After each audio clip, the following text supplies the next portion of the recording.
Hello, my dear audience. Antonyms formed by adding suffix full and less. দুটি suffix full and less দিয়ে কিছু শব্দ।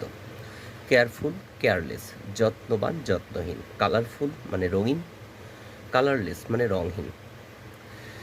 Hopeful মানে Ashapurna, hopeless মানে আশাহীন। ফেয়ারফুল মানে ভীতিদায়ক, ফেয়ারলেস ভয়হীন। চেয়ারফুল মানে আনন্দদায়ক, চেয়ারলেস মানে আনন্দহীন। ফেইথফুল মানে বিশ্বস্ত, ফেইথলেস মানে বিশ্বাসহীন। মার্সিফুল মানে দয়ালু, মার্সিলেস নির্দয়। ইউজফুল মানে প্রয়োজনীয়, ইউজলেস নিষ্প্রয়োজনীয়। এগুলো বিভিন্ন ধরনের চাকরির পরীক্ষায় এবং অ্যাডমিশনের ক্ষেত্রে প্রায়ই দেখা যায় আসে যে ফুল অ্যান্ড লেস বিপরীত শব্দ হিসাবে। তো আমরা এগুলো বারবার দেখলে অনেক সুন্দর হবে এবং আপনাদের হেল্পফুল হবে। Thank you audience.